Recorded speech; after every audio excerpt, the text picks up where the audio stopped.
Hello my dear students, मैं हूं सुबोध विद्या। आज हम लोग इस वीडियो में जानेंगे कि अंग्रेजी बोलने में, अंग्रेजी पढ़ने में, अंग्रेजी लिखने में क्या क्या समस्याएं आती हैं और वो कौन कौन सी समस्याएं हैं जिनकी वजह से ना तो हम अंग्रेजी अच्छी बोल पाते हैं, यानी हम फ्लुएंसी में इंग्लिश को नहीं बोल पाते हैं, और ना ही हम अच्छे तरीके से रीडिंग पढ़ पाते हैं, शुद्ध नहीं पढ़ पाते हैं। मीन्स जब हम अंग्रेजी पढ़ते हैं तो हमारा प्रोनाउंसिएशन गलत क्यों होता है और हम अच्छे तरीके से अंग्रेजी क्यों नहीं लिख पाते हैं। क्या कारण है कि यदि कोई इंग्लिश के सेंटेंसेस को बोलता है और कहता है कि चलो आप लिखो, मैं बोले दे रहा हूँ, तो उस समय हम लोग सही तरीके से लिख भी नहीं पाते हैं।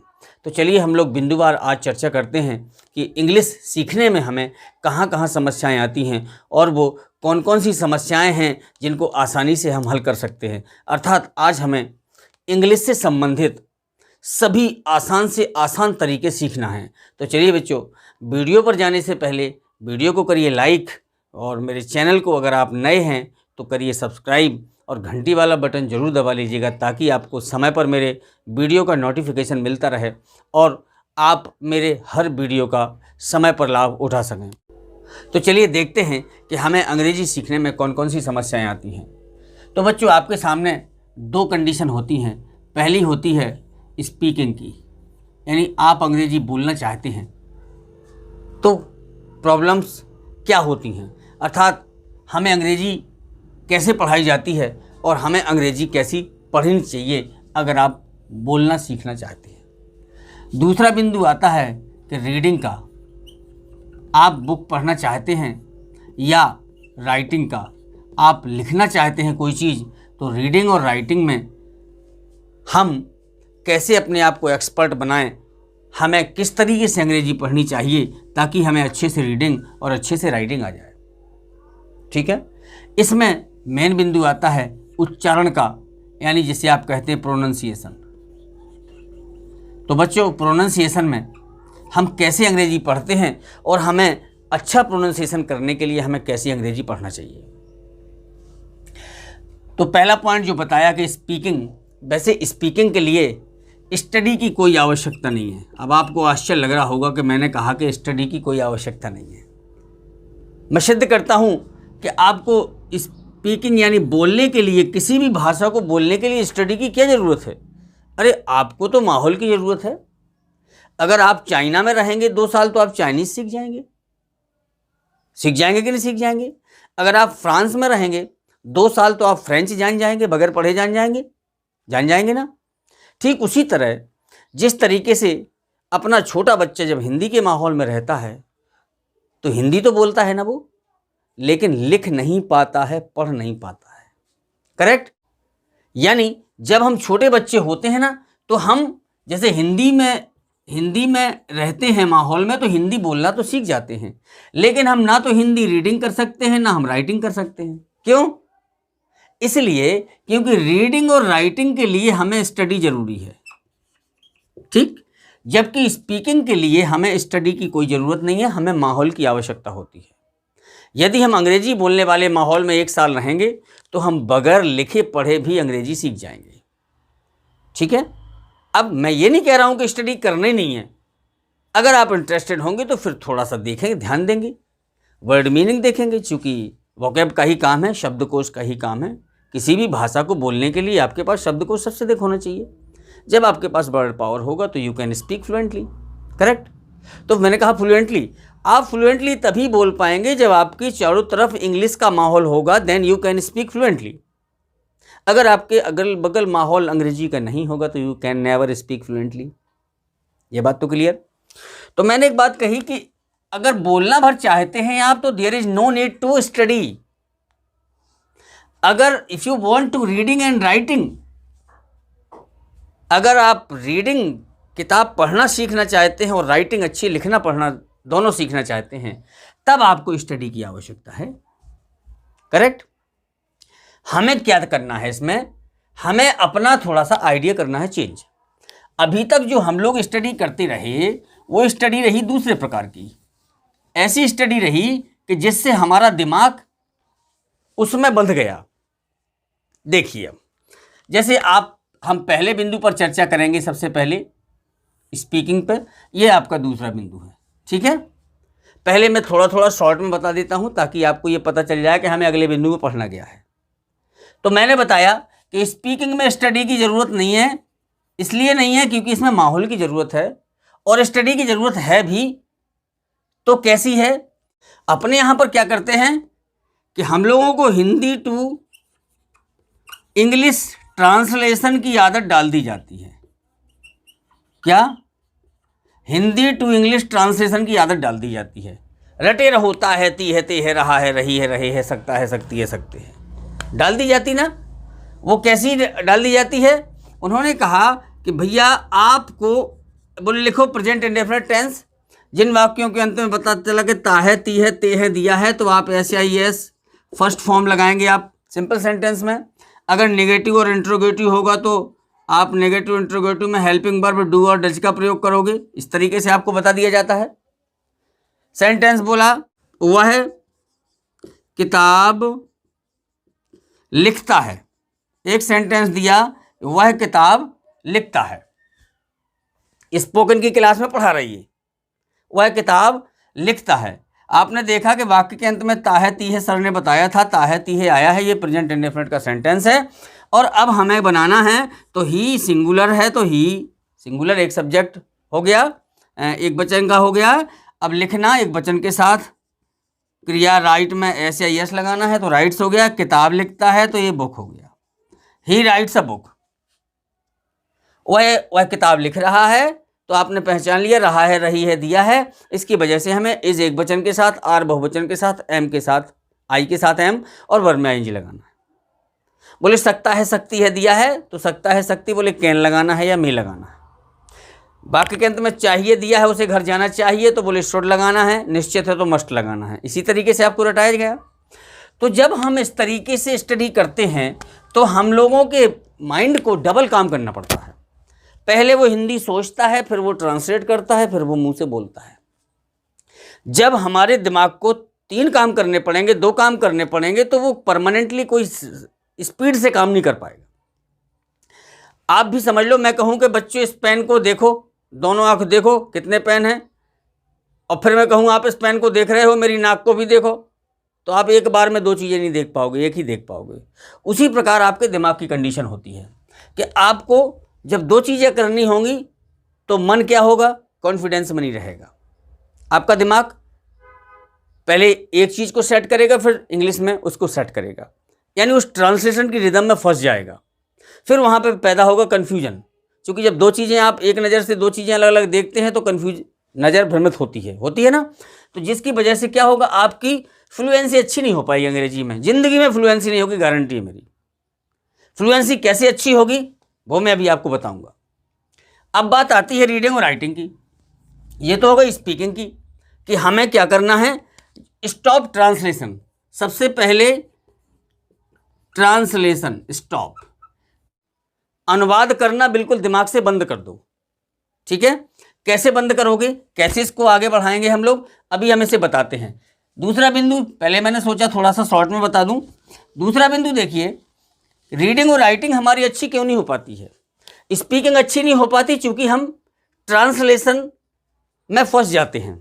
ट्रांसलेशन प्रोसेस में इतना ट्रांसलेशन पढ़ डालते हैं कि हमारे दिमाग की स्पीड ऑटोमेटिक स्लो हो जाती है, क्योंकि वो शब्दों को खोजने में लगा रहता है। ठीक है, वो अंग्रेजी में सोचता नहीं है, नहीं, वो हिंदी में सोचता है, फिर अंग्रेजी को ट्रांसलेट करता है। इसलिए ट्रांसलेशन प्रोसेस में टाइम लगता है और आपकी अच्छी स्पीकिंग नहीं हो पाती है। अब मैं बात करता हूँ रीडिंग और राइटिंग की। तो बच्चों, आपको रीडिंग और राइटिंग, आपको अच्छा पढ़ना और अच्छा लिखना अंग्रेजी में कब आएगा, कब आप अच्छा बिल्कुल शुद्ध उच्चारण करेंगे, करेक्ट प्रोनाउंसिएशन आप कब करेंगे, कैसे सीखेंगे, किस वर्ड को क्या बोला जाता है। ठीक है, तो मैं बताता हूँ कि देखिए, आपको जब भी रीडिंग और राइटिंग, चूँकि स्टडी की ज़रूरत कब इसी में पड़ती है, बोलने में स्टडी की आवश्यकता नहीं, मैंने पहले भी कहा, लेकिन रीडिंग और राइटिंग में हमें स्टडी की ज़रूरत पड़ती है। तो हमें स्टडी की ज़रूरत पड़ती है, तो हमारी स्टडी कैसी होती है और हमें स्टडी कैसी करनी चाहिए। तो पहले मैं बताता हूं कि हमारी स्टडी होती क्या है। आपको सबसे पहले जब आप स्कूल में पहुंचते हैं, या हम तो कहते हैं आप यंग एज में हैं और इफ़ यू आर इलिटरेट, आप अनपढ़ हैं और फिर आप अंग्रेजी सीख रहे हैं, तो सबसे पहले यही सिखाया जाएगा कि बेटा पढ़ो लिखो A to Z, रट लो। पढ़ाएंगे कैसे? ABCDE, ऐसे पढ़ाएंगे जेड तक। फिर आपसे कहेंगे कि बेटा छोटा आ ए से, बड़ा आ डबल ए से, छोटी ई आई से, बड़ी ई डबल ई से, इस तरीके से आपको GY ज्ञा तक पढ़ा देंगे। कहाँ तक पढ़ा देंगे? ज्ञा तक। फिर आपको कहेंगे खड़ियाँ बना लो, ये मात्राएं हो गई। बोले आपको मैंने आहा तक मात्राएं पढ़ा दी, आ से लेके आहा तक, अब आप खड़ियाँ बना लो। तो आपने तुरंत बना लिया कि छोटा का, बड़ा का, छोटी की, बड़े की। छोटा का के ए से, बड़ा का के डबल ए से, छोटी की के आई से, बड़ी की के डबल ई से, छोटा कू के यू से। बना लिया आपने। आपको छोटा आ ए से, बड़ा आ ए से ज्ञा तक पढ़ाया गया। फिर आपको 12 खड़ी भी इसी हिसाब से हिंदी से बताई गई। अब आप ही बताओ, जब आप छोटा आ ए से, बड़ा आ ए से पढ़ोगे तो क्या आप करेक्ट प्रोनाउंसिएशन कर पाओगे? नहीं कर पाओगे। इसलिए नहीं कर पाएंगे क्योंकि इंग्लिश को पढ़ने का तरीका दूसरा है। आप देखें, अगर आप छोटा आ ए से पढ़ते हैं तब आप एक शब्द को क्या पढ़ेंगे, और अगर इंग्लिश से वॉवेल साउंड पढ़ते हैं तब आप कैसे पढ़ेंगे? तो देखिए, स्टडी हमने यहाँ पे पढ़ा छोटा आ ए से, बड़ा आ डबल ए से। अब पढ़ना कैसे है? अब इसमें पढ़ना है, इंग्लिश में क्या होता है, ये फोनेटिक साउंड होते हैं बेटा। क्या होते हैं? फोनेटिक साउंड होते हैं। फोनेटिक साउंड आपके जो आपको जब इंग्लिश मीडियम में जाते हो तो आपको A to Z तो पढ़ाते हैं, साथ में आपको फोनेटिक साउंड से ही वर्ड्स को पढ़ाना शुरू करते हैं। इसमें देखा A to Z पढ़ाने के बाद कहा बेटा AEIOU, ये आपके 5 स्वर हैं। ठीक है। अब देखना, ए को भी 2 तरीके से, कई तरीके से पढ़ लेते हैं। ई को भी कई लेटर से उच्चारित करते हैं, आई को भी इसी प्रकार कई लेटर से उच्चारित करते हैं, ओ को भी कई लेटर से उच्चारित करते हैं। लेकिन क्या हम छोटा ए को केवल यहां आभर कहते हैं? आ नहीं कहेंगे। क्या कहते हैं? देखिए, मैं आपको पहले केवल ए का बताता हूं, फिर मैं इस दूसरे बिंदु को डिटेल से भी दोनों की चर्चा करूंगा। मैं सिर्फ ये बताना चाह रहा हूं कि हमें स्टडी करना है तो अंग्रेजी की स्टडी कैसी करनी चाहिए। आपने देखा, मैंने बताया आपसे कि फोनेटिक में जब आप स्वरों का उच्चारण सीखते हो तो फोनेटिक में क्या होता है, ये 2 तरीके से होता है। इसमें एक होता है लॉन्ग साउंड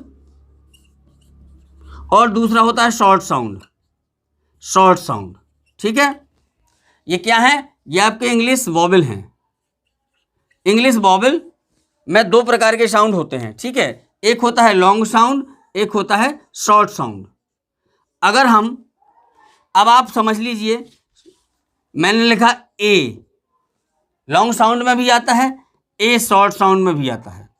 अब मैं अंतर ये बता रहा हूं कि आप किस वर्ड को, ए को आ पढ़ोगे कि यहां क्या पढ़ोगे।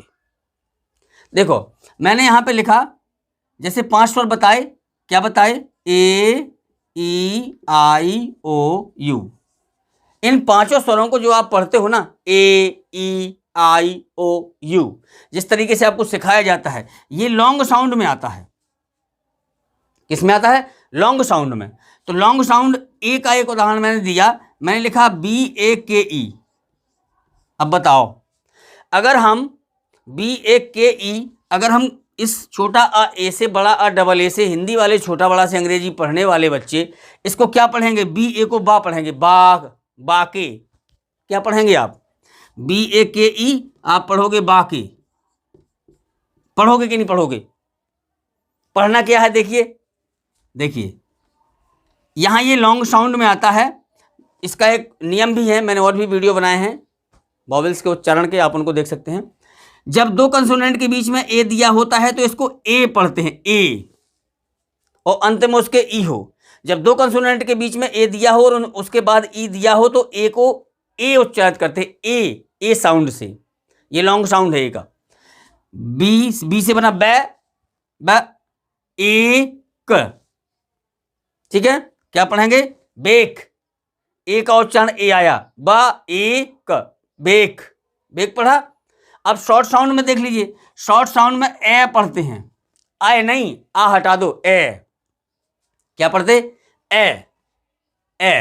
जैसे मैंने कहा, मैं लिखा CAT। अब आप कहें कि सर आपने यहां बताया ए और यहां CAT, इसमें ए को ए पढ़ा, सी का मतलब का, एट, कैट। इसको केट तो नहीं कहते, केट नहीं कहते ना, क्या पढ़ते, कैट पढ़ते, कैट। क्यों पढ़ा, इसका भी रूल होता है।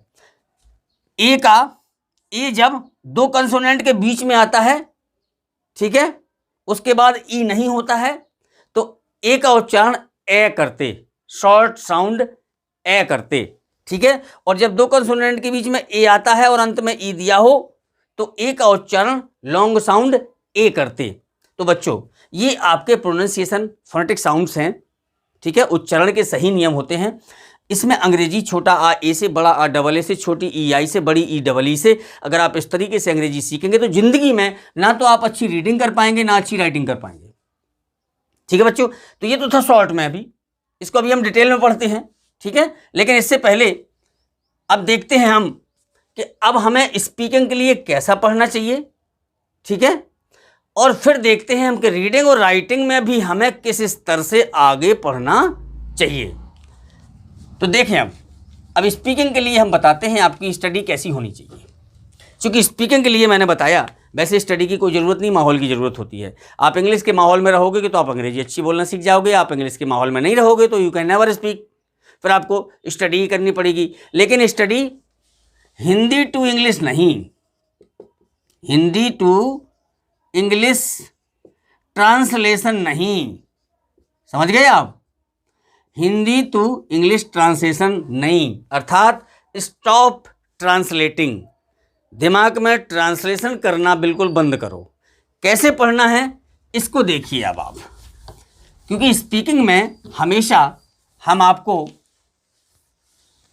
एक बड़ी समस्या ये आती है कि हम लोगों को ताहे तीहे तेहे रहा है रही रहे में इतना फंसा दिया जाता है कि हम क्या करते हैं, उसी की तरह सोचना शुरू कर देते हैं जो हमें पढ़ाया गया है, ठीक है। अब बारी आती है कि हमें स्पीकिंग के लिए कैसे स्टडी करना है, ठीक है। अगर आपके अगल बगल माहौल नहीं है अंग्रेजी का तो आपको स्टडी करनी पड़ेगी। तो कैसे स्टडी करनी है देखिए, पहला बिंदु है स्टॉप ट्रांसलेटिंग। स्टॉप ट्रांसलेटिंग, आप ट्रांसलेशन करना बिल्कुल बंद कर दो। अगर आप शब्दों को लेकर के चलोगे तो अंग्रेजी जल्दी सीख जाओगे, ठीक है। कौन सा ट्रांसलेटिंग बंद करना है, Hindi to English, Hindi to English.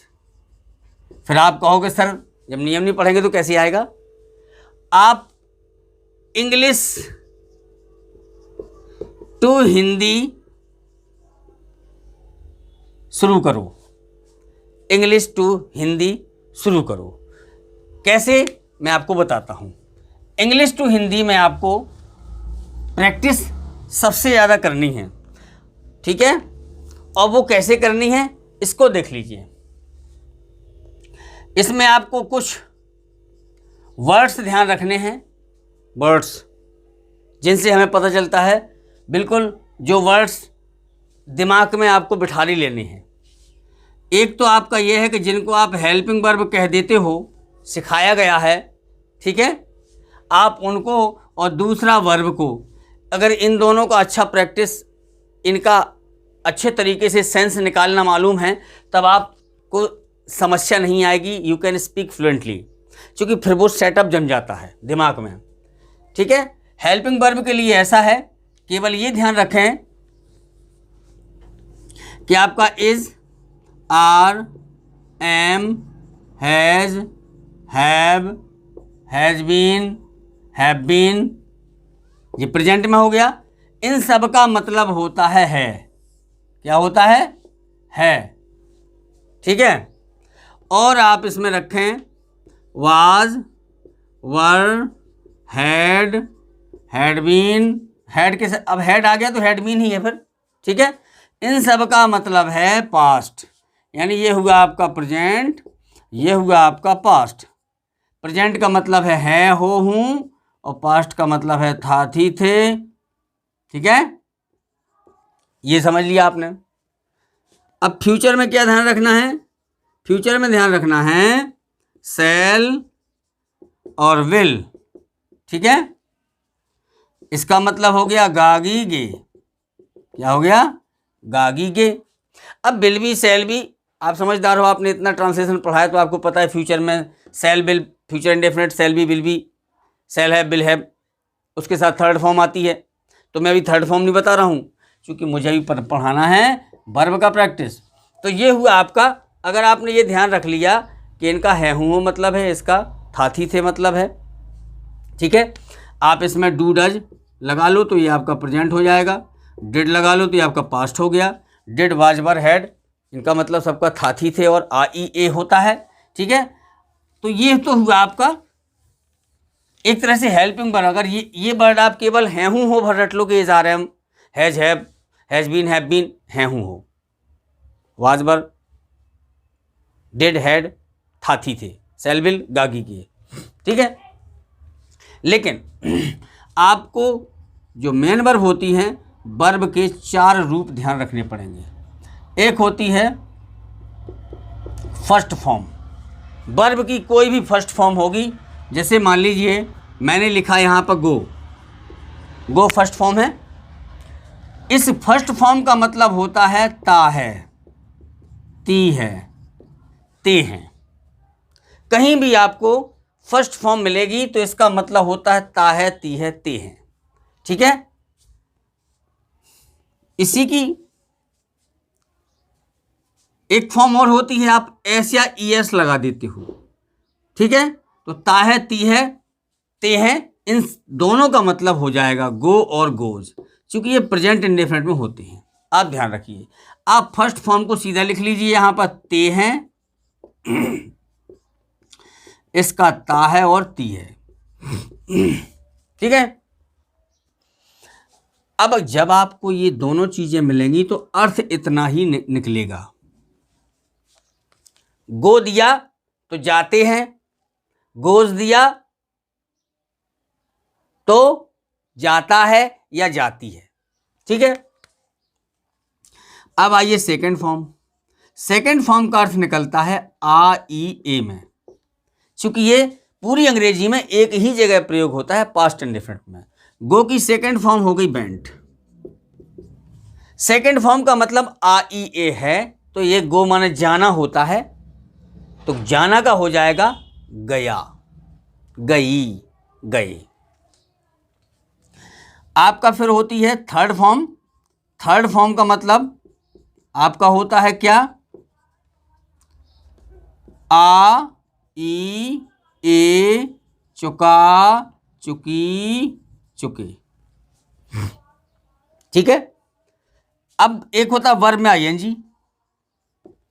Verb में जब आईएनजी लगाते हो, वर्ब में आईएनजी जैसे गो में लगाया तो क्या हो गया? गोइंग। वी प्लस आईएनजी, इसका जब भी आईएनजी कहीं लगा होगा तो अर्थ निकलेगा रहा, रही, रहे। अब देखिए, जो मैंने यहां पे इज़ारएम बताया था,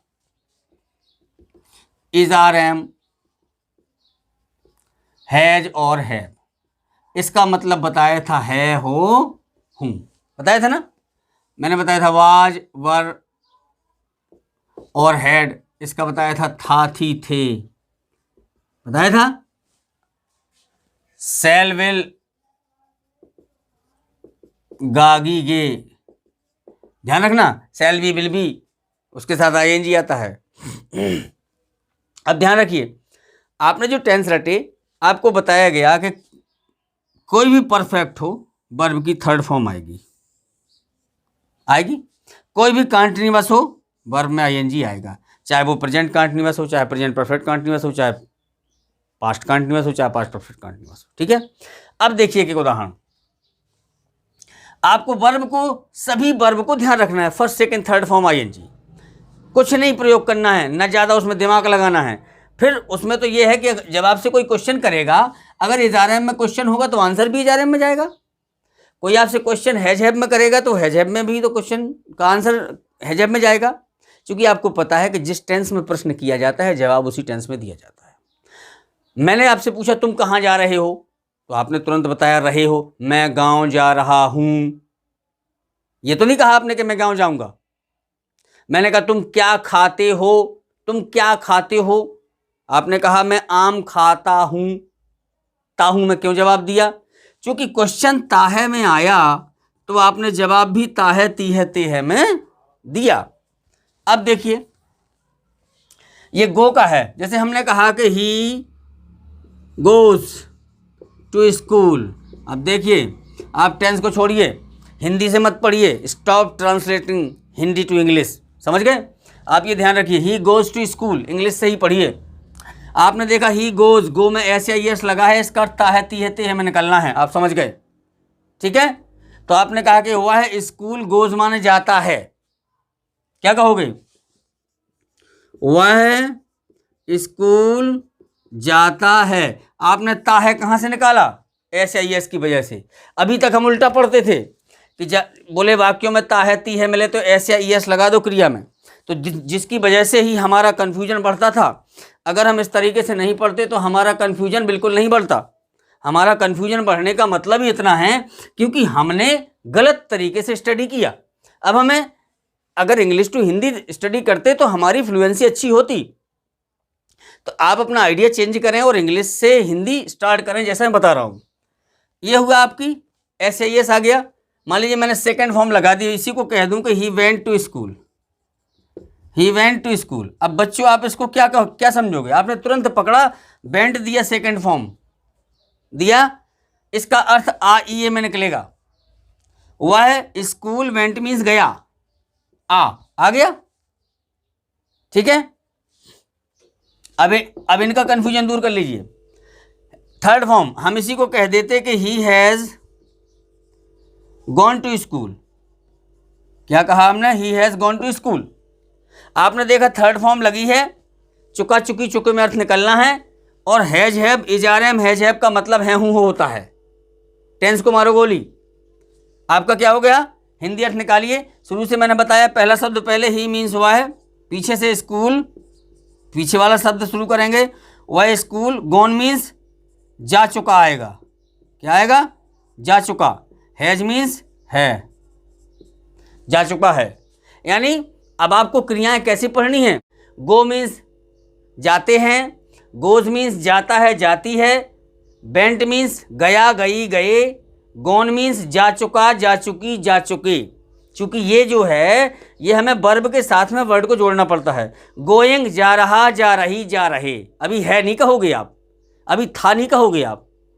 वो तो कब कहोगे? जब आपको हैज हैव मिलेगा। हैज गॉन तो जा चुका है, जा चुकी है, जा चुके हैं। और आपका हैड गॉन होगा तो जा चुका था तो तब आएगा ना जब आपका वाज वर हैड बीन मिलेगा, तभी तो आप था लगाओगे। और अगर उसकी जगह पे इजार एम हैज हैव आएगा तो है लगाओगे, लेकिन चुका नहीं लगाओगे इनके साथ, चुका लगाओगे क्रिया के साथ। थर्ड फॉर्म दी है तो चुका ही आएगा। गॉन मीन्स जा चुका, रॉट रिटन मीन्स लिख चुका, ईटन मीन्स खा चुका। अब रहा है रही है, देख लो। गोइंग, गो मीन्स जाना, गोइंग मीन्स जा रहा, पूरा बोलिए। प्लेइंग खेल रहा, राइटिंग लिख रहा, थ्रोइंग फेंक रहा, ईटिंग खा रहा, लुकिंग देख रहा। समझ गए? आईएनजी आएगा ना, आईएनजी दिया है इसलिए रहा रही रहे किस में आएगा? वर्ब में आएगा, आएगा नहीं? बाइंग खरीद रहा, ठीक है? तो ये आपका रहा भर लगाएंगे आप। बकाया इज आर एम आएगा तभी तो है लगाओगे। हैज बीन हैव बीन आएगा तभी तो है लगाओगे, ठीक है बच्चों? तो आपने देखा कि हमने जब हिंदी से अंग्रेजी पढ़ा तो हम नियम में बिध गए और हमारे दिमाग को डबल काम करना पड़ा। लेकिन जब आप ज़्यादा से ज़्यादा अंग्रेजी के सेंटेंसेस पढ़ोगे, ज़्यादा से ज़्यादा लेसन पढ़ोगे, तो automatic you can understand easily. आप निश्चित रूप से आसानी से आपको समझ में आने लगेगा धीरे धीरे। आप बोलने के लिए तो सुनना जरूरी है ना। आप ज़्यादा से ज़्यादा अंग्रेजी सुनोगे तो डेफिनेटली आप अंग्रेजी बहुत अच्छे तरीके से बोलना भी सीख जाओगे। क्योंकि जब तक हम किसी भाषा को सुनते नहीं हैं तब तक बेटा हम किसी भी भाषा को नहीं बोल सकते हैं, ठीक है। लेकिन अब चूंकि हम लोग मैच्योर एज में हैं, हिंदी से पढ़े लिखे हैं या अपनी रीजनल लैंग्वेज के पढ़े लिखे व्यक्ति हैं, उड़ीसा वाला उड़िया जानता है, पंजाबी पंजाबी जानता है, हैं। हम लोग अगर हिंदी वाले हैं तो हिंदी से पढ़े हुए हैं तो हिंदी से अंग्रेजी सीखेंगे, हिंदी से जब अंग्रेजी सीखेंगे तो हमारी यही उलझन रहेगी। तो जब हमको इंग्लिश हल्की फुल्की पढ़ना आती है तो थोड़ा स्टडी कर लें कि आप प्रोनाउंसिएशन को भी ढंग से पढ़ लें और वर्ड मीनिंग पे फोकस सबसे ज़्यादा करें, ठीक है। जब आप वर्ड मीनिंग पे फोकस करेंगे तो निश्चित रूप से आपकी स्पीकिंग अच्छी होगी, आप अच्छी अंग्रेजी बोल सकेंगे। अब बात आती है दूसरी कि हम लोगों की जो रीडिंग की प्रोसेस है, रीडिंग राइटिंग, भाई रीडिंग और राइटिंग एक ही बात है, इसलिए है रीडिंग लेसन पढ़ोगे, राइटिंग कॉपी पे लिखोगे, यानी जो पढ़ोगे वो लिखोगे। तो रीडिंग राइटिंग भी अपन लोग का बहुत अधिक कमज़ोर होता है। क्यों होता है? उसकी वजह होती है कि हम लोगों को कभी भी इस हिसाब से नहीं बताया जाता है जो कि आगे काम आने वाला है। जैसे आपको बता दिया, आपको पढ़ाया, बोले तो टीओ से होता है, को केओ से होता है, ऐसा ही है ना। के ए यू से बोले कौ होता है, करेक्ट। अर्थात हमें इंग्लिश कैसे पढ़ाई गई? हमें पढ़ाई गई अंग्रेजी कि छोटा आ ए से बड़ा आ डबल ए से, छोटी ई आई से बड़ी ई डबल ई से, छोटा ऊ यू से बड़ा ऊ डबल ओ से, ऐसा ही है। ऐसे पढ़ाते पढ़ाते हमें कहाँ ले गए? ज्ञा तक। बोले जी वाई ज्ञा, करेक्ट। आज से ज्ञा पढ़ाया और बोले कि भैया अब खड़ियाँ भी तो आनी चाहिए, तो आपको बताया, बोले छोटा का के ए से, बड़ा का के डबल ए से, छोटी की के आई से, बड़ी की के डबल ई से, छोटा कू के यू से, बड़ा कू के डबल ओ से, के ई से, ठीक है। कहाँ तक ले गए? के ए एस से। तो ये जो प्रोसेस है, it is not a proper system for English. क्योंकि अगर इस हिसाब से हम चलेंगे, ठीक है। अब हमें जैसे रीड पढ़ना है, हमने पढ़ा READ रीड, तो भैया इसमें तो EA आया ना। अब हम इसको क्या पढ़ें? EA कहीं नहीं होता है इसमें, RAU तो होता है, रॉ,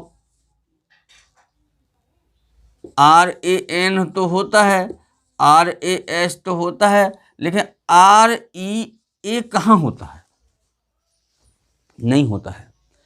इट मीन्स दैट अगर हम इस सिस्टम के हिसाब से छोटा ए से, छोटी ई आई से, छोटा ऊ यू से, अगर हम इस तरीके से अंग्रेजी को पढ़ेंगे तो ना तो हम सही रीड कर पाएंगे, ना हम कभी सही राइट कर पाएंगे, ठीक है। तो हमें करना क्या चाहिए? तो हमें ऐसा सिस्टम शुरू करना चाहिए जो कि अपने यहाँ रीजनल लोकल लैंग्वेज में नहीं पढ़ाया जाता है। कुल मिलाकर हिंदी मीडियम स्कूल्स में वो नहीं पढ़ाया जाता है। तो हम फॉलो करें किसका? इंग्लिश मीडियम स्कूल्स का रूल फॉलो करें, ठीक है। उसके लिए हम पढ़ें कैसे? देखें कैसे पढ़ें। आप एक चीज़ समझो कि आ से लेके आहा तक तो इनके स्वर होते, आपको बता दी कि ये मात्राएं हैं, ठीक है। आपको बताया कि जैसे को लिखना है तो का पर ओ की मात्रा है, का पे लगा दी ओ की मात्रा। ऐसी बोले का को लगा दो के और ओ की मात्रा का लगा दो ओ, तो को हो गया। तो इंग्लिश में भी तो इस प्रकार से कुछ मात्राएं होती होंगी। तो चलिए अब हम देखते हैं रीडिंग और राइटिंग में कि अंग्रेजी अब हमें पढ़नी कैसी है। अभी तक तो हम इस प्रकार से पढ़ते रहे। तो बच्चों ये देखिए, अब सही प्रोसेस हम लोग पढ़ने जा रहे हैं कि अंग्रेजी वाकई में अगर हमें पढ़ना है तो हम किस हिसाब से पढ़ें कि बिल्कुल क्लियर होता चला जाए। ठीक है, क्योंकि हमारे सामने समस्याएं ये होती हैं कि जैसे उन्होंने कहा GAME लिखा है तो यहाँ तो ए है, आब हो चाहिए, इसको क्या गा में पढ़ेंगे? नहीं पढ़ेंगे ना इसको गा में, है ना। हमने लिख दिया STOLE, क्या हम इसको स्टोले पढ़ेंगे? तो हम इसे स्टोल क्यों पढ़ते हैं, इसे हम गेम क्यों पढ़ते हैं, गा में क्यों नहीं पढ़ते हैं? आज हमें इस प्रकार का रीज़न समझना है। ठीक है, तो चलिए अब बात करते हैं, प्रॉपर सिस्टम में आए इंग्लिश के यूज की। आपको A to Z पढ़ाते ना, आपको आज से क्या अंग्रेजी में पढ़ाना शुरू किया। ठीक है, आप ज़रा सोचो कि जहाँ अंग्रेजी पढ़ाई जाती है, जहाँ मान इंग्लैंड है वहाँ अंग्रेजी पढ़ाई जाएगी, तो क्या छोटा आ ए से पढ़ाया जाता? वहाँ नहीं पढ़ाया जाता। ठीक है, तो A to Z में जब आप आए तो आपसे कहा गया कि भैया 26 लेटर होते हैं, इसमें 5 आपके वॉवल हैं, ठीक है, और 21 कंसोनेंट हैं, सिखाया गया, इतना तो बता दिया गया, लेकिन 5 बाउल्स का यूज नहीं बताया किसी ने। ठीक है, अब देखिए ये 26 लेटर में क्या होता है, इंग्लिश में ध्वनि होती है, साउंड पर आधारित चलता है हर लेटर। इस 26 लेटर में कितनी ध्वनियां होती हैं? 44 साउंड होते हैं, 44 आवाजें होती हैं। ठीक है, 44 आवाजों में वॉवेल साउंड भी होंगे, वॉवेल साउंड।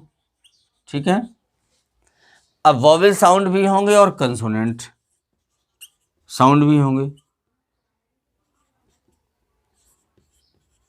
ठीक है,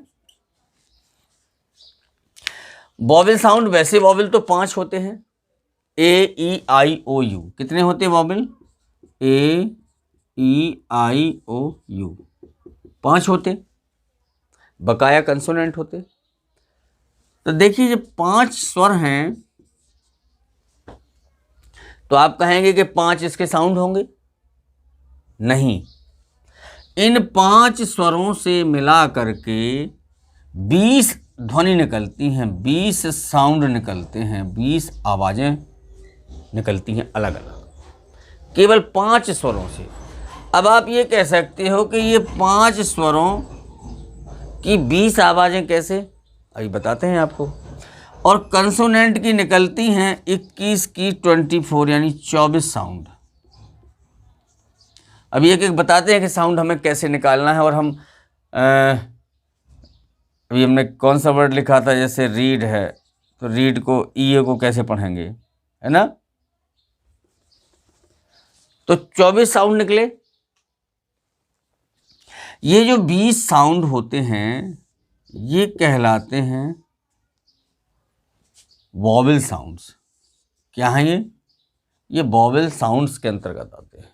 ठीक है, अब जब ये वॉवेल साउंड है अर्थात स्वर ध्वनि, क्या है ये? स्वर ध्वनि है भैया। स्वर ध्वनि कितनी होती हैं? 20 होती हैं। और कंसोनेंट ध्वनि कितनी होती हैं? 24 होती हैं। तो चलिए अब एक एक करके, ये बात तो समझ में आई कि 5 वॉवेल से 5 स्वरों की 20 साउंड होती हैं, 20 स्वर ध्वनि होती हैं 5 स्वरों से, और 21 कंसोनेंट से 24 कंसोनेंट साउंड होते हैं, कंसोनेंट ध्वनि होती हैं। तो हम बात करते हैं पहले वॉवेल साउंड की, क्योंकि वॉवेल साउंड से ही रीडिंग मेन होती है। ठीक है, तो अब आइए बात करते हैं वॉवेल साउंड की। मैंने अभी आपसे बताया कि इन 5 स्वरों की कितनी 20 वॉवेल साउंड होती हैं। ठीक है, ये वॉवेल साउंड दो प्रकार के होते हैं। पहला होता है बेटा मोनोथोंग्स। क्या होता है? मोनोथोंग्स। दूसरा होता है डिप्थोंग्स। मोनोथोंग्स और डिप्थोंग्स 20 में, जिसमें मोनोथोंग्स का मतलब होता है सिंगल वॉवेल सिंगल साउंड, यानी ये मिला जुला के नहीं आएगा। या तो जैसे ए, ई, आई, ओ, यू, ये आया आपका। कैसे आए? ध्यान दें, ए, ई, आई, ओ, यू, सिंगल स्वर आया, इसका सिंगल साउंड होता। इधर भी लिख दूं मोनोथोंग्स में, चूंकि हर लेटर हर वॉवेल की डबल स्वर हैं, ए, ई, आई, ओ, यू। मोनोथोंग्स का मतलब है सिंगल लेटर सिंगल साउंड। ठीक है।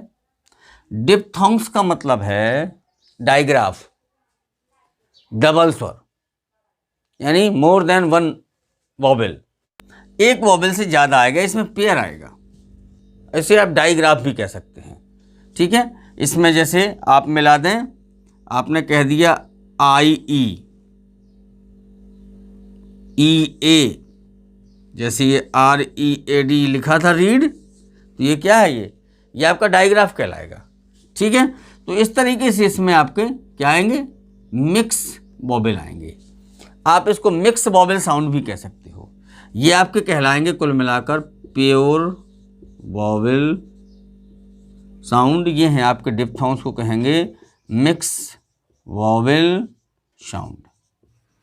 ठीक है। इसमें क्या होगा कि ये आपके 8 होते हैं। कितने साउंड होते हैं? 8 साउंड होते हैं। और जो आपके मोनोथोंग्स होते हैं ये आपके 12 साउंड होते हैं, 12 ध्वनि होती हैं।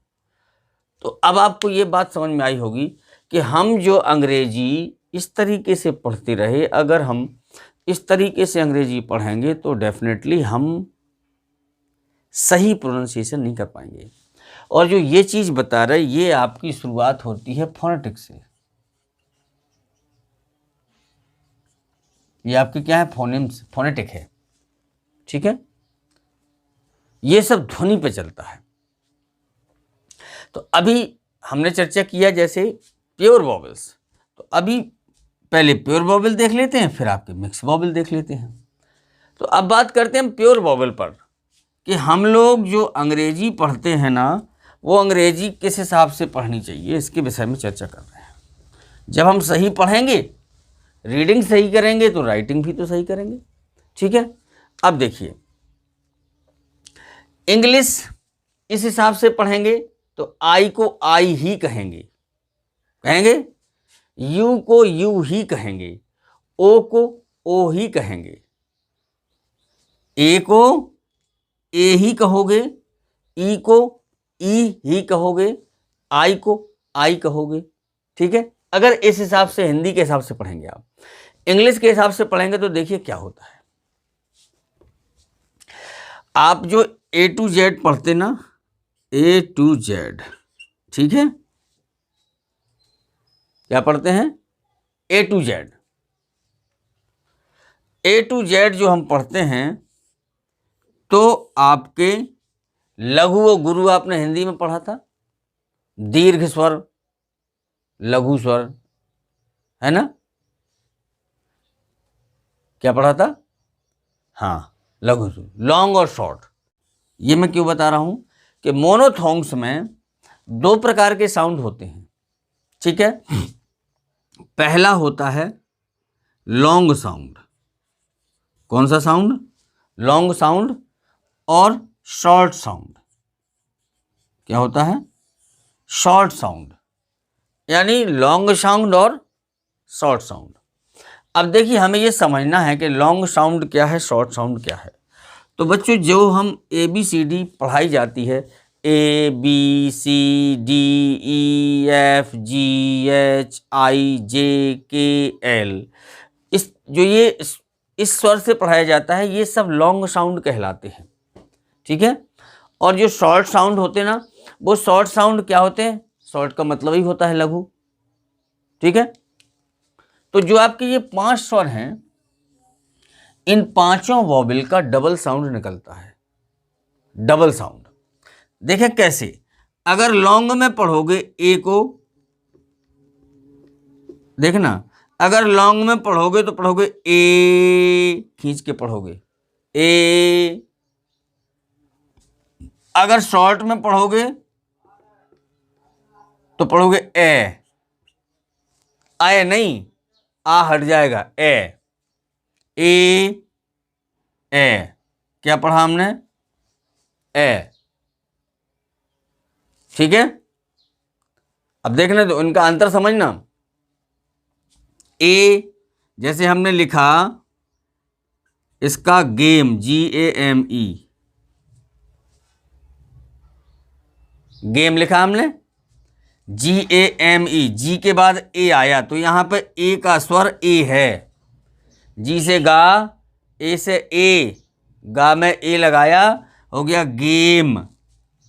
अब ये फोनेटिक का नियम है कि जो अंत में ई होती है तो उसका उच्चारण नहीं करते। ठीक। इसका एक नियम ये भी है कि जब 2 कंसोनेंट के बीच में ए आए तो उसका लॉन्ग साउंड निकलता है। क्या निकलता है? लॉन्ग साउंड निकलता है, लॉन्ग। जब भी 2 कंसोनेंट के बीच में ए आएगा और अंत में ई हो तो उसका लॉन्ग साउंड निकलेगा ए। Game, GAME, game. आपने इसको गा में नहीं पढ़ा। क्या पढ़ा? गेम। क्यों पढ़ा? इसलिए पढ़ा कि इसका रूल कहता है वॉवेल ए के प्रोनाउंसिएशन का, उच्चारण का। मैंने इस पर वीडियो बनाया था, आप चाहें तो उसे देख सकते हैं। बिल्कुल यही रूल मेरे उस वीडियो में दिया है कि जब 2 कंसोनेंट के बीच में ए दिया हो और उसके बाद ई आए, तब आप इसका उच्चारण ए करेंगे, यानी लॉन्ग साउंड करेंगे ए का। क्लियर हो गया? अब ए का हम ए भी पढ़ते हैं और ए का दूसरा साउंड होता है शॉर्ट साउंड। ये आपका लॉन्ग है। ठीक है। और अब शॉर्ट क्या पढ़ेंगे? ये इसका राउंड कर दें ताकि ध्यान रहे कि ये लॉन्ग है, लॉन्ग है, यहाँ पे ये शॉर्ट है। ठीक है। ए को पढ़ेंगे GAME, गेम। अब ए का ही शॉर्ट साउंड क्या होता है? ए। जैसे हमने लिख दिया यहाँ पर एप्पल, APPLE, आप इसे कहोगे एप्पल। एप्पल तो गलत है, एप्पल गलत है। ठीक है। ए क्या पढ़ा? एप्पल। ए को क्या पढ़ा हमने? एप्पल। ठीक है। ए। जैसे चींटी का होता है ए आंटी, आंट नहीं कहते, एंट, एंट कहते ना। चलिए, दूसरा आता है आपका ई। ए के दोनों लॉन्ग वॉवेल्स, लॉन्ग साउंड और शॉर्ट साउंड समझ में आ गया कि ए को कहा हमने ए और शॉर्ट साउंड में कहा ए। अब बारी आती है ई की। ई को आप लॉन्ग साउंड में क्या कहते हैं? ई को कहते हैं ई। कौन सी ई? बड़ी ई। क्या कहोगे? ई, बड़ी ई कहोगे आप। ठीक है। अब देखें, जैसे हमने इसका लिखा LEAF। ठीक है। एल के बाद ई आया, हमें क्या पढ़ना है? बड़ी ई, लीफ। क्या पढ़ना है? लीफ। ई को हमने बड़ी ई पढ़ा। ठीक है। इसी प्रकार ई का प्रोनाउंसिएशन का भी मैंने वीडियो बनाया है, आप मेरा ई का उसमें रूल देख सकते हैं। अब ई का शॉर्ट साउंड क्या होगा, ई का लॉन्ग साउंड क्या है, बड़ी ई, इसका होगा ए, क्या होगा, ए होगा, ए,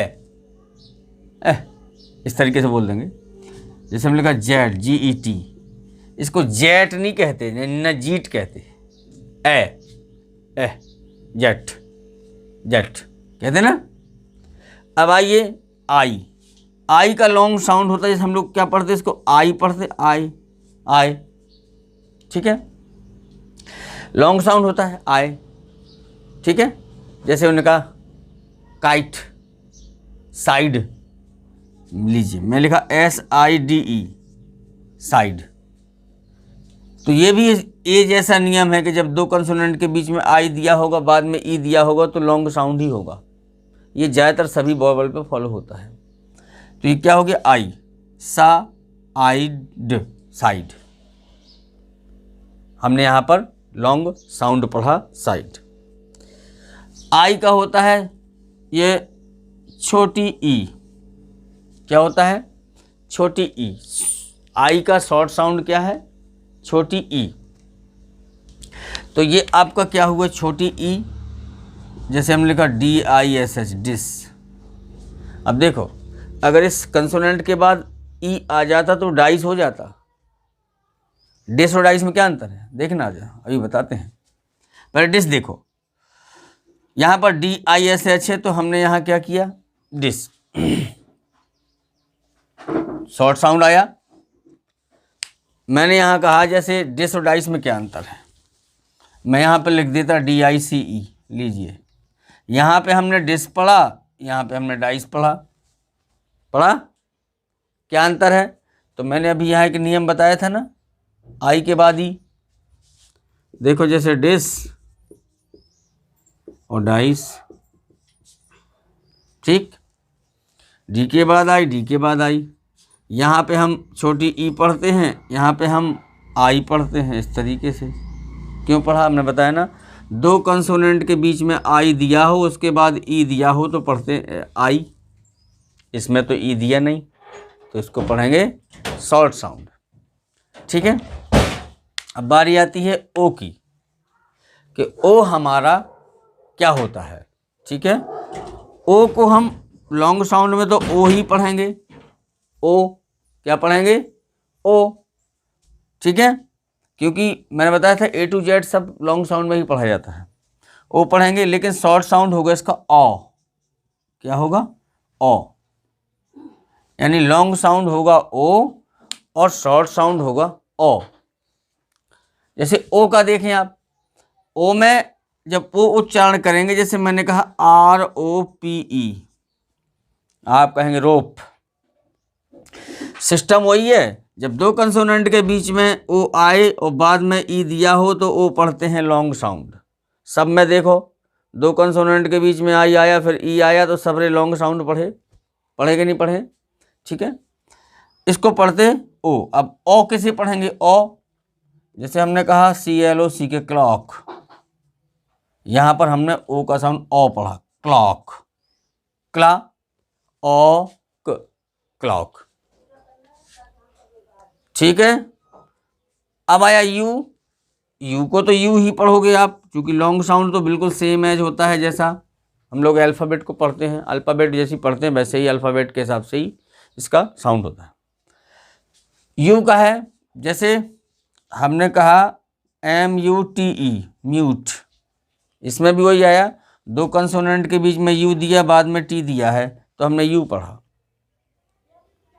तो यू पढ़ा हमने, वो किस में, लॉन्ग साउंड में पढ़ा, ठीक है। अब यू को हम क्या पढ़ेंगे, यहाँ पर आ, क्या पढ़ेंगे, आ। अब देखो, यू का लॉन्ग साउंड हो गया यू, और यू का शॉर्ट साउंड हो गया आ, ठीक है। जैसे हमने लिखा BUT, हम लोग बट पढ़ते कि बुट, बट पढ़ते ना, क्यों पढ़ते, जब भी यू दो कंसोनेंट के बीच में दिया होगा और उसके बाद वोवेल नहीं होगा, तो यू को आ पढ़ा जाएगा। इसलिए बी और टा, ये बी और टी दोनों क्या है, कंसोनेंट है, इसके बीच में यू आया है, तो हमने यू का उच्चारण आ कहा, बट। ठीक है, तो ये मोनोथोंग्स के अंतर्गत हमने देखा कि लॉन्ग साउंड और शॉर्ट साउंड, कुल मिलाकर ए टू जेड जो ए ई आई ओ यू 5 वॉवेल हैं ना, इनके लॉन्ग साउंड भी होते हैं और इनके शॉर्ट साउंड भी होते हैं। ठीक है, तो ये मैंने केवल अभी ए ई आई ओ यू के लॉन्ग साउंड और शॉर्ट साउंड आपको बताए हैं। ठीक है, ये इसलिए जानकारी दी पहले क्योंकि ताकि आपको लॉन्ग साउंड और शॉर्ट साउंड के वॉवेल की जो साउंड निकालने में आसानी हो सके और आगे उन रूल्स को भी फॉलो कर सकें जो रूल आपको ज़रूरी है, क्योंकि आप लोग अपने हिसाब से देखते हो, गौर करो कि जो सिस्टम हमें ज़रूरी है हमें वो सिस्टम आवश्यक है। तो आपने जाना कि अगर हम इस हिसाब से अंग्रेजी पढ़ेंगे तो हम we can never speak, we can never write correct, है ना, और ना ही हम सही तरीके से इसका प्रोनाउंसिएशन कर सकते हैं। तो अब बारी आती है, ये तो हो गया, इसके हिसाब से आपको रीडिंग करनी है। ठीक है, किसके, फोनेटिक के हिसाब से रीडिंग करेंगे। अगर इसके लॉन्ग साउंड शॉर्ट साउंड के हिसाब से रीडिंग करेंगे तो आपको उसमें सही और करेक्ट प्रोनाउंसिएशन चलेगा। ठीक है, अब बात करते हैं राइटिंग की। ठीक है, राइटिंग में आप लोग को ये ध्यान रखना है कि राइटिंग हम लोग क्या करते हैं कि राइटिंग सबसे कम करते हैं। आप एक पेज अगर प्रतिदिन राइटिंग करते हैं, ठीक है, तो आपका राइटिंग का प्रैक्टिस अच्छा होगा। तो राइटिंग देखकर और पढ़कर करें, क्योंकि हम लोगों के सामने जब वर्ड्स दिए होंगे किसी बुक की, जब आप रीडिंग करेंगे, ठीक है, तब आप क्या करेंगे, फोनेटिक ट्रांसक्रिप्शन के हिसाब से ही रीडिंग करेंगे। ठीक है, और जब उसका डिक्टेशन लिखेंगे, चूँकि राइटिंग की बात कर रहे हैं, डिक्टेशन लिखेंगे, तब अगर कोई वर्ड दिया है तो उसको प्रॉपर तरीके से आप पढ़ेंगे और लिखेंगे। जैसे मैंने अभी बताया, हमने लिखा मान लीजिए गॉन, ये आपका बुक में कहीं गॉन लिखा है, अगर आप हिंदी के खड़ियों के हिसाब से छोटा आ ए से, टा टी से, बड़ी T T I T double E से, अगर आप इस खड़ियों के हिसाब से हिंदी मीडियम के हिसाब से अगर आप पढ़ोगे तो इसको तो पढ़ोगे आप गौने, क्या पढ़ेंगे, गौने। ठीक है, लेकिन हमें गौने नहीं पढ़ना है, हमें फोनेटिक ट्रांसक्रिप्शन के हिसाब से पढ़ना है। जैसे हमने शॉर्ट साउंड और लॉन्ग साउंड के लिए बताया था, ठीक है, कि इधर ओ पढ़ेंगे कि ओ, जैसे जी के बाद ओ दिया है, यहाँ पर हम ओ पढ़ें कि ओ पढ़ें। तो मैंने अभी इसमें बताया था कि जब दो कंसोनेंट के बीच में ओ दिया हो और उसके बाद ई दिया हो, तब आप ओ पढ़ेंगे, क्या पढ़ेंगे, ओ पढ़ेंगे। और अगर दो कंसोनेंट के बीच में ओ नहीं, ओ दिया है लेकिन ई नहीं दिया है, तब आप गो ओ पढ़ेंगे। ठीक है, तो हमें क्या करना है कि जब आप बुक की रीडिंग करें तो रीडिंग करते समय ये विशेष ध्यान दें कि फोनेटिक ट्रांसक्रिप्शन के हिसाब से हम किस वर्ड को क्या पढ़ रहे हैं। चलिए, इतने रूल्स दिमाग में नहीं रख सकते हो, ठीक है, तो आप ये एक बात कर सकते हो कि अगर आप लगभग 10-15 मिनट, मान लीजिए आप टीवी न्यूज़ देख रहे हैं, वो भी इंग्लिश न्यूज़ देखना। आपको इंग्लिश न्यूज़ जब आप देखेंगे, उसको सुनेंगे, तो उसको आप बहुत गौर से सुनेंगे, एक एक वर्ड को सुनेंगे आप।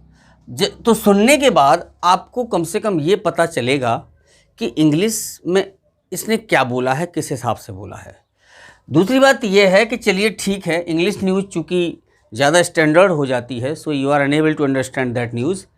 तो आप क्या करें, किसी का 10 से 25 मिनट का कोई एक इंग्लिश का एक से एक यूट्यूब पे वीडियो पड़े हैं, आप 10 से 25 मिनट का कोई वीडियो एक सुबह टाइम निकालिए, चलिए 25 नहीं 10 मिनट ओनली,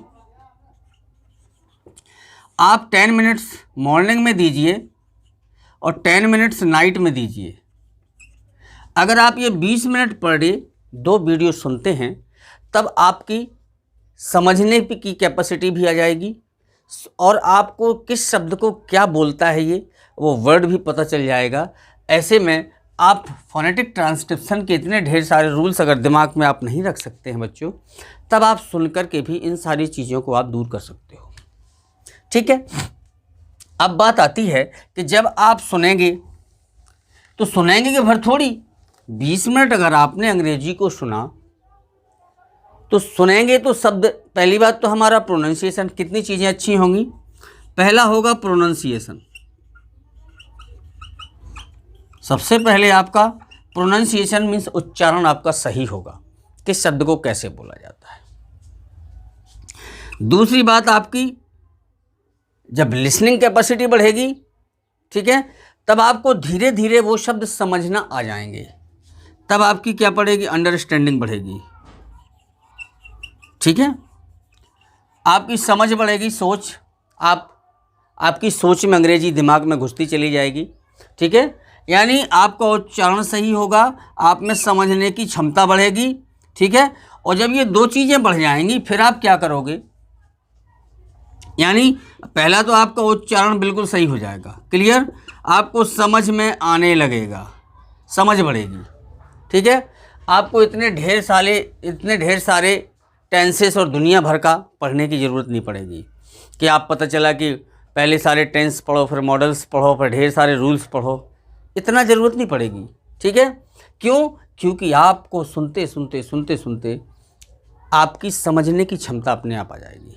जब आप छोटे थे तो भाई आपको भी तो हिंदी नहीं आती थी, जब कोई बच्चा होता है ना, वो सुनता है। आप ये बात मानिए कि अंग्रेजी क्या कोई भी भाषा हो, वो सुनने से, आप लिसनिंग करेंगे, ठीक है, सुनेंगे तो ऑटोमेटिक उसकी समझ बढ़ जाएगी। छोटे में हम लोगों को भी हिंदी नहीं आती, कोई भी लोकल लैंग्वेजेस वाला है, कोई कहीं मलयाली बोली जाती है, कहीं तमिल बोली जाती है, कहीं तेलुगु बोली जाती है, तो तेलुगु में अगर बच्चा पैदा होता है तो वो तेलुगु थोड़ी बोलने लगता है। वो जब बड़ा होता है, उसकी समझ डेवलप होती है, तो उसके बगल में जो तेलुगु बोलने वाले लोग होते हैं, वो तेलुगु सुन सुन के ऑटोमेटिक उसे, वो कोई रूल तो नहीं पढ़ता। हम लोग छोटे होते हैं तो कोई अंग्रेजी का रूल्स तो नहीं पढ़ते हैं, अंग्रेजी का तो पढ़ते हैं, हिंदी का। जब अपने आसपास हिंदी को, जैसे आपने हिंदी बोलना सीखा तो हिंदी का कोई आप रूल तो नहीं पढ़ते, अंग्रेजी का तो खैर पढ़ते हैं। ठीक है, नहीं पढ़ते, ऑटोमेटिक हमें समझ में आ जाए। वहाँ पे हमारा कौन सा फॉर्मूला लागू होता है कि अगर उसने क्वेश्चन किया कि तुम क्या खाते हो, तुम क्या खाते हो, क्या, तो उसमें क्या है कि अपने आप वो हो में ही जवाब देता है कि मैं आम खाता हूँ। वो ये तो नहीं कहता है कि मैं आम खा रहा हूँ। तो ये समझ किस चीज़ से डेवलप हुई, सुनने से हुई। इससे ये पता चल जाता है कि जिस पहचान में उसने क्वेश्चन किया है उसी पहचान में हमें जवाब देना है।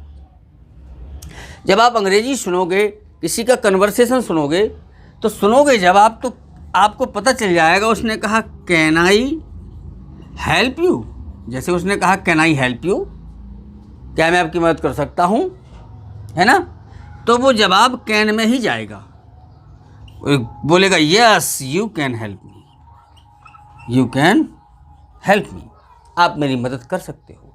अगर वो क्वेश्चन आपका करता है कि where did you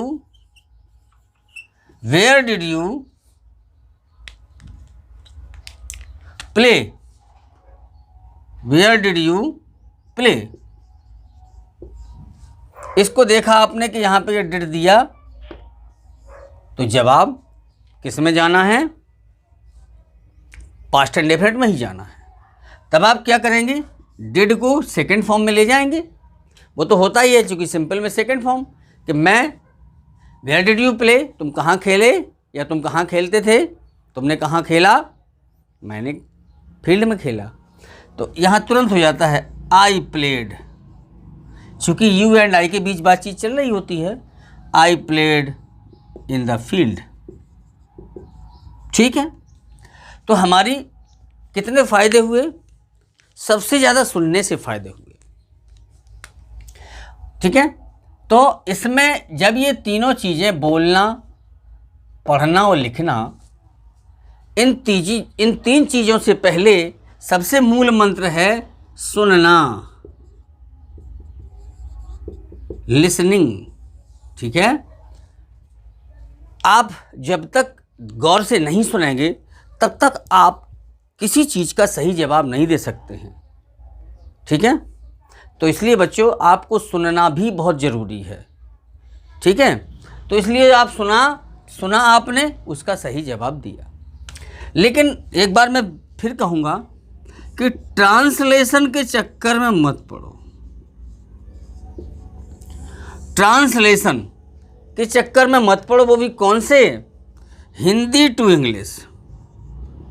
Hindi to English. बेटा आपको किसी भी तरीके से हिंदी टू इंग्लिश ट्रांसलेशन बिल्कुल रोक देना है, क्योंकि अगर आप हिंदी टू इंग्लिश ट्रांसलेशन करेंगे तो निश्चित रूप से आपकी वो परेशानी बनी रहेगी और आप कभी भी उस समस्या से निजात नहीं पा पाएंगे। तो आप कहें कि सर हम किसकी प्रैक्टिस करें? तब आप प्रैक्टिस करें इसमें इंग्लिश टू हिंदी की, जो मैंने अभी बताया था। इंग्लिश टू हिंदी अगर आप प्रैक्टिस करते हो, ठीक है, यानी आपको 5 चीज़ें ध्यान रखनी हैं, 4-5 जितनी भी हैं। पहला, प्रैक्टिस करना है, practice English to Hindi. English to Hindi कैसे होगी? इंग्लिश टू हिंदी कैसे होगी आपकी? ये होगी आपकी, कोई बुक पढ़िए, कोई वीडियो सुनिए। ठीक है, जब आप बुक पढ़ेंगे तो इंग्लिश टू हिंदी में पहला क्या है? बुक पढ़ेंगे तो रीडिंग करेंगे। ठीक है, रीडिंग करेंगे। जब रीडिंग करने के बाद आपको फिर राइटिंग भी करना है। ठीक है, रीडिंग करेंगे, राइटिंग करेंगे, और वीडियो या किसी का लेक्चर आप सुनेंगे, लिसनिंग करेंगे, फिर आप इसको रिपीट करेंगे, फिर आप बोलेंगे। देखिए 2 चीज़ें अलग अलग हो गई, क्योंकि आप ध्यान दीजिए 2 पार्ट हो गए इसके। कितने पार्ट हो गए? 2 पार्ट हो गए। बुक को सुन तो नहीं सकते आप, लेकिन आप वीडियो, ठीक है, या किसी का कन्वर्सेशन, वीडियो या किसी की टॉकिंग, इसको आप वीडियो हो या किसी की टॉकिंग, इसको आप सुनेंगे। जब आप सुनेंगे गौर से, सुनते भर रहिए, फिर आप उसमें बोलने की कोशिश करेंगे। क्योंकि जब छोटे बच्चे को भी आप देखें तो बच्चा सबसे पहले सुनता है, सुनने के बाद फिर वो कॉपी करता है। ठीक है, छोटे बच्चे से हम बोलते हैं ना, सुनो, हम कहते इधर आओ, तो बोलने से पहले इशारा करते हैं, इधर आओ। बच्चा इशारे को समझता है और आ जाता है, बट ही डजंट नो इधर आओ। करेक्ट, वो इधर आओ का मतलब नहीं जानता है, पहले ऐसे ऐसे करता है, इधर आओ, इशारा देखा तुरंत आ गया, फिर उसने सुना, फिर समझा यार इधर आओ इसका मतलब है कि मुझे बुला रहे हैं, तो वो भी किसी को कहता है इधर आओ, कहता ना। फिर अब हम लोग बिना इशारे के इधर आओ बेटा, तो सर हिलाते हैं। मीन्स हम कोई ना कोई इशारा ज़रूर करते हैं। बोलने से पहले हमारा कोई ना कोई इशारा ज़रूर होता है, तभी बच्चा हमारे इशारे को समझता है और उस भाषा को समझ जाता है कि इनका कहने का भाव क्या है। तो आपके सामने 2 बातें आती हैं कि किताब से आपकी रीडिंग और राइटिंग अच्छी होती है, और किसी की बात को जब आप सुनते हैं, कोई पिक्चर, सीरियल, कोई मूवी देखते हैं, तब आप उसमें आपकी सुनने की क्षमता, समझने की क्षमता और स्पीकिंग की क्षमता आती है। ठीक है, आप ये कह सकते हैं कि सुनने के बाद ही हमें समझने की क्षमता और स्पीकिंग की कैपेसिटी हमारी बढ़ती है। तो बच्चों, बुक को जब भी पढ़ें तो आप कैसे पढ़ें? बुक को जब भी पढ़ें तब आप पढ़ें फोनेटिक ट्रांसक्रिप्शन के हिसाब से पढ़ें, फिर उसकी राइट करने का प्रैक्टिस करें। पढ़ेंगे और जब राइटिंग करेंगे तो बोल बोल के करेंगे, पढ़ते जाएंगे और लिखते जाएंगे बिना बोले, यानी आपकी आवाज़ आपको सुनाई देनी चाहिए कि आप किस शब्द को कैसे बोल रहे हैं, क्योंकि तब आप अपने शब्द को किसी के वीडियो या टॉकिंग को सुन करके ही आप समझ सकते हो कि किस शब्द को कैसे बोला जाता है और किस शब्द को हम किस हिसाब से बोल करके, ठीक है, अपनी बात को दूसरों से कह सकते हैं। तो बच्चों, आज आपको ये बात क्लियर हुई होगी कि अगर हम अंग्रेजी अच्छी बोलना चाहते हैं, अच्छा उच्चारण करना चाहते हैं, है ना, हम किसी के द्वारा बोली हुई अंग्रेजी को समझना चाहते हैं, तो डेफिनेटली हमें हमारा रीडिंग अच्छा होना चाहिए, राइटिंग अच्छा होना चाहिए, लिसनिंग होना चाहिए, तभी हमारा स्पीकिंग होगा। ठीक है, तो आप ध्यान ये दें कि हमें अंग्रेजी पढ़नी है, लेकिन हमें हिंदी मीडियम वाले ट्रिक से नहीं पढ़नी है। आपको नहीं पढ़ना है कि छोटा का के से, बड़ा का के ए से, छोटी की के आई से। इस तरीके से अगर आप अंग्रेजी पढ़ोगे तब आप ना अच्छी लिख सकते हो, ना अच्छी पढ़ सकते हो, ना अच्छी बोल सकते हो। बोल तो सकते हो, आपका चूँकि माहौल अगल बगल का होगा तो सुन के आप अंग्रेजी बोल लेंगे आप, लेकिन आपकी रीडिंग और राइटिंग कमज़ोर रह सकती है। इसलिए आप ये पुराना सिस्टम अलग करिए और जब भी अंग्रेजी पढ़ें बच्चों तो फोनेटिक ट्रांसक्रिप्शन के हिसाब से ही पढ़ें, जिसके मैंने सभी वॉवेल्स के उच्चारण के रूल्स के वीडियो बना करके डाल दिए हैं। आप फोनेटिक ट्रांसक्रिप्शन में जाइए, फोनेटिक एंड प्रोनाउंसिएशन नाम की